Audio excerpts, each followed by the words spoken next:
Sidney Powell is apologizing to Georgians. Why stop there? Fight disinformation. Sign up for the free Mother Jones daily newsletter and follow the news that matters. Former Trump lawyer Sidney Powell, we learned Thursday, agreed to write a letter of apology to citizens of the state of Georgia for her role in a scheme to illegally access voting records there.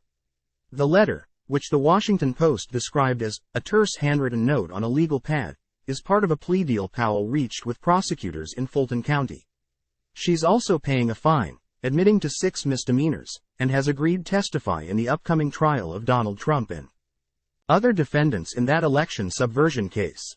But her mea culpa to Peach State residents raises a question. Why stop there?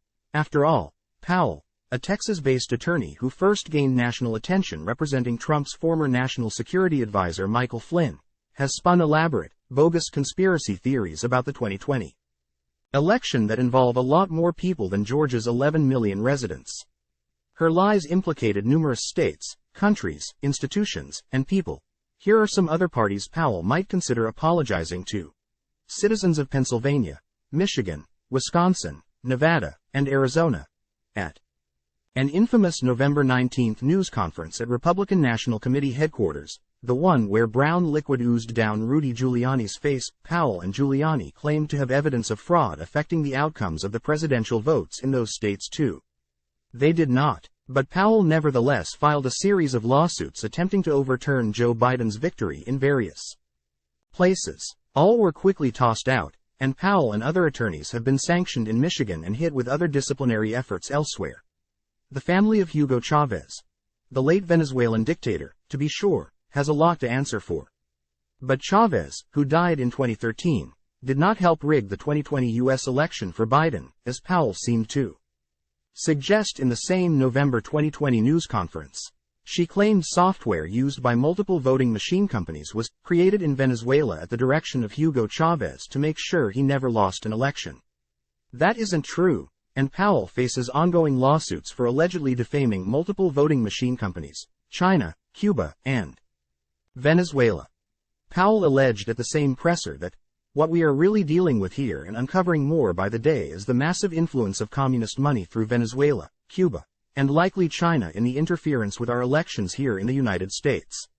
Again, you can fault Venezuela, Cuba, and China for all kinds of bad deeds, but there is no evidence they rigged the U.S. election. Texas lawyers. The Texas State Bar has an ongoing disciplinary case against her related to her false election fraud claims that could result in her disbarment there. Powell's guilty plea in Georgia apparently won't affect that case. Without getting into the weeds of Texas legal practices, it is surely fair to say that Powell has not covered her fellow attorneys in glory. Germany and Spain. Giuliani and Powell, in laying out their elaborate international conspiracy, also alleged that U.S. votes were counted in Germany and Spain. That was an amplification of a completely false story involving a U.S. Army raid targeting a Spanish company. Time equals 400 Ms. greater than George Soros and the Jews. Inevitably, George Soros also came up in Powell's rants. She falsely claimed the 93-year-old billionaire philanthropist had ties to Dominion voting systems.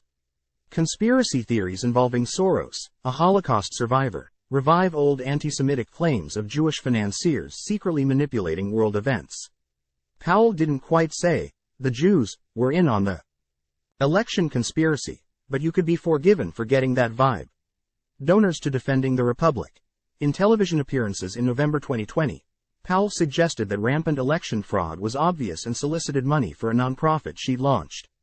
Her pitch implied she was close to the only person really working to keep Trump in power. People can donate to the fund because I want this fraud fully prosecuted on behalf of the voters and the American people that deserve election integrity, Powell told Lou Dobbs.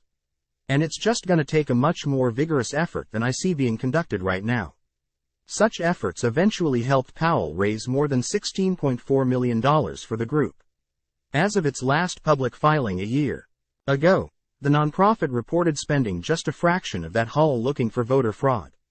Its main expense was a $700,000 payment to Cyber Ninjas, a group that led an election audit in Maricopa County, Arizona that failed to find any fraud while generating extensive criticism.